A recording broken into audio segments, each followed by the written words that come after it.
আর মাত্র কয়েকদিন বাকি ঈদের, এরই মধ্যে চলছে ঈদের কেনাকাটা। নিজ নিজ সামর্থ্য অনুযায়ী ক্রেতারা ছুটছেন ফুটপাত থেকে শুরু করে ছোট বড় মার্কেট আর বিপণী বিতানগুলোতে।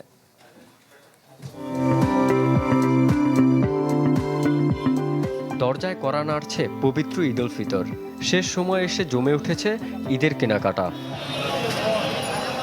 প্রচণ্ড গরম উপেক্ষা করেই ফুটপাতের দোকান থেকে কেনাকাটা করতে দেখা গেছে ক্রেতাদের। বিশেষ করে স্বল্প আয়ের মানুষের কেনাকাটার প্রধান পছন্দ হয়ে উঠেছে রাজধানীর ফুটপাতের বাজারগুলো।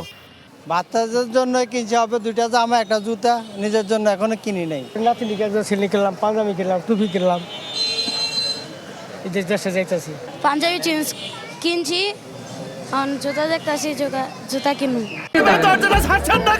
আমি কি কিছু ধরেছি নাকি? আপুটা আপনাকে চেক আউট করছে, জাস্ট কুল থাকুন। রাজধানীর নিউ মার্কেটে দেখা যায় মার্কেটের ভেতরের চেয়ে মাঝখানের ফুটপাতগুলোতে ক্রেতাদের বেশি ভিড়। যে যার মতো সাধ্যের মধ্যে কেনাকাটা করছে নিজের ও পরিবারের জন্য। এই সময় জায়গায় হাঁটার মতো খাড়ানোর মতো কোনো জায়গা ছিল না। আর এই সময় জায়গায় দাঁড়িয়ে থাকে কিন্তু আমাকে কাস্টমার নাই, সব লোক দেশে চলে যেতেছে। অনেক টাকা সেল করুন এবছরে, কিন্তু তা পরিমাণ হয় নাই। রোজা যদি 30টা হয় তাহলে আমরা মোটামুটি একটা কাভার করতে পারবো। ব্যবসায়ীদের দাবি অনেকে বাড়ি চলে গেছে, তাদের বিক্রিও হচ্ছে কম।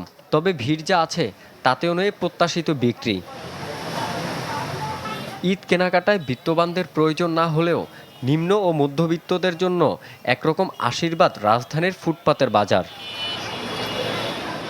রনক মাহমুদ সৌরভ, চ্যানেল 24, ঢাকা।